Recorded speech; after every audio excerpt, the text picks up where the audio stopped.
The White House released an immigration proposal tonight. It would trade amnesty for about 2 million people who came to this country illegally in exchange for new border security measures, changes to chain migration, and an end to the diversity visa lottery.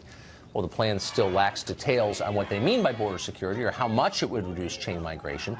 It was immediately attacked by almost everyone, especially by the left.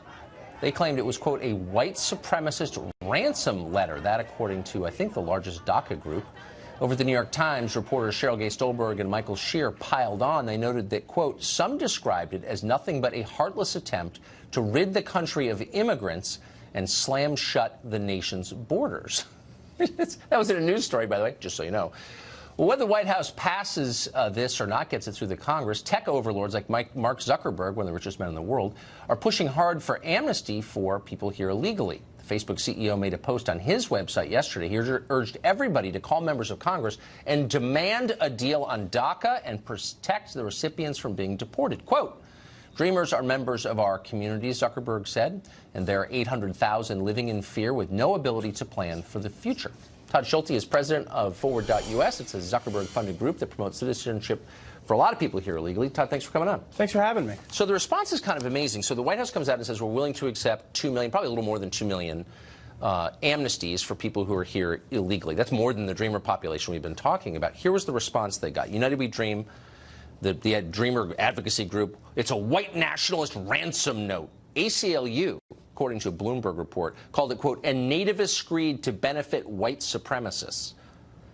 How is it that a plan to let in 2 million almost exclusively non-white immigrants is a feature of white supremacy? That seems insane to me.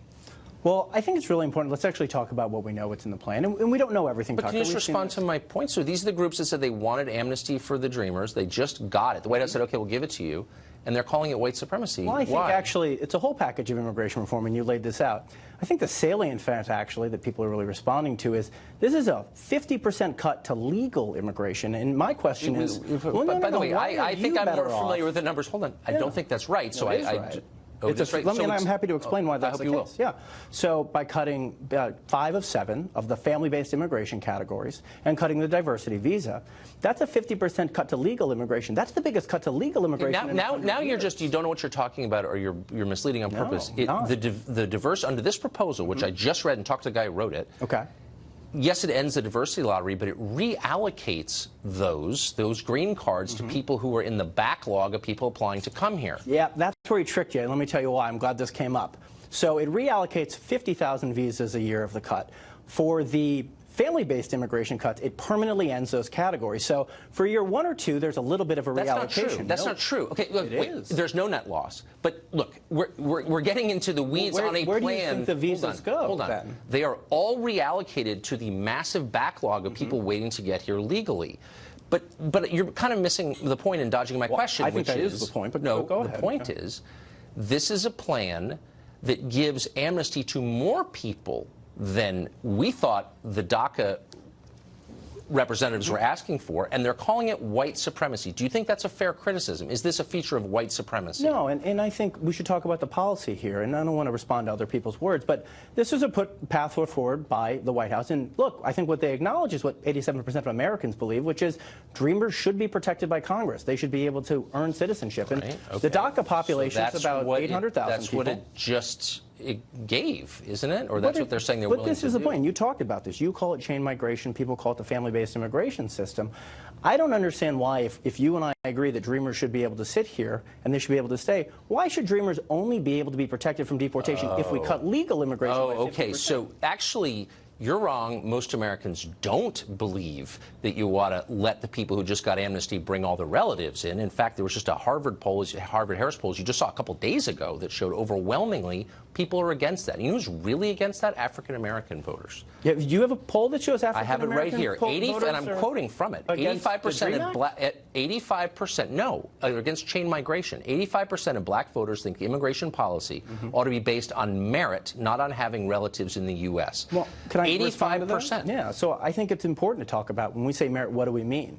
This bill doesn't add anything to the merit-based side. It just cuts from the family-based side. You're dodging my question again. Oh, no, I'm not. No, yes, you are. You're upset because this would cut Tucker. chain migration. Hold on. Okay. You just said Americans support keeping it. And I'm showing you poll numbers that show, no, they don't, actually. I actually didn't. What I asked you was, you acknowledge that most Americans are not in favor of chain migration. Why are you better off? If we let Dreamers stay, I think you and I agree, Dreamers should be able to earn citizenship. Why does that have to come with a 50% cut to legal immigration? That doesn't help me. That doesn't help middle-class Americans. That doesn't. Well, actually, we can debate that. You don't have any numbers that show that the current system helps them, because it doesn't. But you're missing the point, which is Americans don't want a system that lets people in purely because they're related to someone who lives here already. That's called chain migration. They don't want that. They overwhelmingly don't want that, but you and your tech overlords are pushing it. And my point is, won't you just acknowledge that the public doesn't want it? That's all I'm saying. Well, no, I don't think that's what the public wants. Really? 85% of black voters say they don't want it. The majority of Hispanic voters as well. 81% of all voters don't want it. So the ads that run between commercials, when they, the one that they show an immigrant comes in and they do this and that, and all of a sudden... I don't see the ads. Okay, but... well, they're paying, they're good. They're very misleading, though. We should be really clear. You talked about Dreamers who go through this process. Policy shows... You're not going to acknowledge this poll, are you? I've read the poll. So that's not what the poll says. You think the majority of Americans support chain migration. What poll are you referring to? I'm talking the one that was just taken. I don't think the majority of Americans, you can throw poll-tested terms all you want at them, Tucker. That's how politics work. How about this one? 85% of African-American voters, I'm quoting, think immigration policy should be based on merit, not based on having relatives in the U.S. That's the definition, both colloquial and technical, of chain migration. So let me ask you a question. Are you suggesting we should shift to a more skills-based or cut? Because all that the White House has put out now is cuts to legal immigration. I think we should only let people in who benefit America, and we should do it on a case-by-case basis. That's my view. So just so we're clear, when you say that, the government should be in the business of approving every immigrant one by one. 100%. Are you joking? It's our country, of course, in the way that Harvard, where your boss went, screens its applicants. That's my view, but... Well, that seems like a conservative approach to tell businesses. Not conservative. The Department of Labor's got to stamp a higher. I don't care what businesses think. I live here, and so do my kids. I want the best people to come. That's it. Me too. I think we can agree on that. Thank you for that. Thanks, Tucker.